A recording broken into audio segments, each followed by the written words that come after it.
Google के according हमारे देश में 6 नेशनल पार्टीज़ हैं, 57 स्टेट पार्टीज़ हैं एंड 2764 अनरिकग्नाइज्ड पार्टीज़ हैं। इनमें से कितनी पार्टीज़ का मुद्दा है ग्लोबल वार्मिंग के बारे में और कितनी ही पार्टीज़ को इस चीज़ के बेसिस पर वोट्स मिलते हैं? शायद बहुत कम। उससे पहले हमें ये जानना ज़रूरी है कि ग्लोबल वार्मिंग होती क्या है। सन की रेज़ धरती पर आती हैं और कुछ गैसेस ऐसी हैं, कार्बन डाइऑक्साइड, मीथेन, जिनका प्रोडक्शन कुछ सालों में बहुत ज़्यादा बढ़ गया है, जो कि हीट को ट्रैप करने का काम करती हैं ग्रीन हाउस इफ़ेक्ट के ज़रिए। और इस चीज़ से हमारी धरती गर्म होती है और ये गर्मी साल दर साल बढ़ती जा रही है। अगर आप पिछले साल के स्टैटिस्टिक्स निकालेंगे तो year 2023 was the hottest year ever recorded in human history. और इस चीज़ के बारे में बात कौन कर रहा है? स्कूल के बच्चे नहीं, कॉलेज के बच्चे नहीं, बच्चे छोड़ो बड़े नहीं, कोई बहुत कम लोग आपको ऐसे मिलेंगे जो इस चीज़ के बारे में बात कर रहे हैं, क्योंकि इसको अभी एक मुद्दा नहीं बनाया जा सकता। पर हमको इंडिविजुअल लेवल पे इस चीज़ के बारे में थोड़ी तो अवेयरनेस रखनी चाहिए।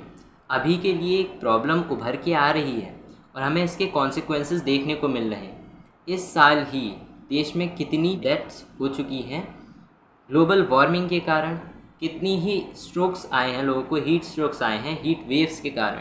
देश में सेम टाइम पे साइक्लोन्स, फ्लड्स, हीट वेव्स आ रहे हैं और ये बढ़ते जाएंगे कुछ टाइम में।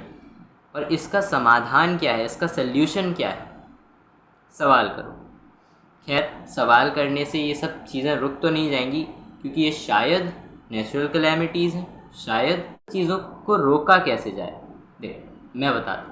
कई सारे बाबा हैं, उनके पास जाओ, उन्हें बोलो कि बाबा जी बहुत ज़्यादा गर्मी हो रही है, काम करना मुश्किल हो चुका है, आप ऐसा करो कि गर्मी कम करा दो, आप में तो अलौकिक शक्ति है ना।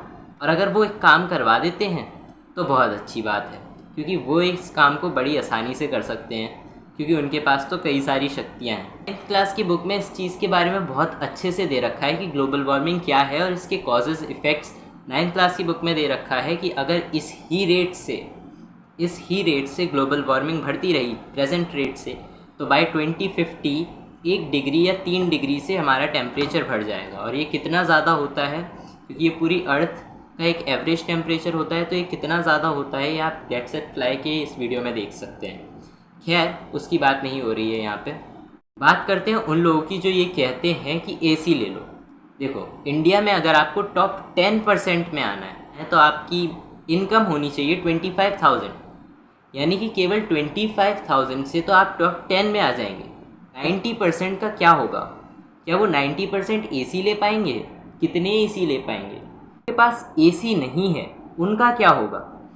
क्या वो इस गर्मी में, इस तपती गर्मी में मर नहीं जाएंगे? इंसान के पास बहुत सारी टेंशन्स होती हैं और उसमें एक और टेंशन कोई और शामिल नहीं करना चाहेगा, है ना? तो इसका सल्यूशन तो होगा, कोई तो सल्यूशन होगा। There is a solution to every problem. ये चीज़ हम मानते हैं, हम इंसान मानते हैं। हर एक प्रॉब्लम का साथ में मिलकर कोई ना कोई सल्यूशन लेते आए हैं। That is what is unity.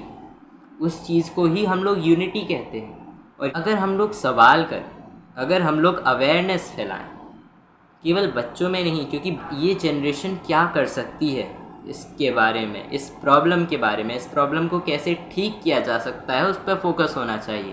तो जितनी ज़्यादा अवेयरनेस होगी उतना ज़्यादा एक्शन लिया जाएगा। दया आती है ऐसे लोगों को देखकर जो कि कहते हैं कि आप इस वेजिटेबल को अपनी पॉकेट पे रख लो और आपको हीट के कॉन्सिक्वेंसेस ही नहीं देखने पड़ेंगे। पर अगर आपको वाकई में कॉन्सिक्वेंसेस नहीं देखने, तो आपको थोड़ी तो मेहनत करनी पड़ेगी।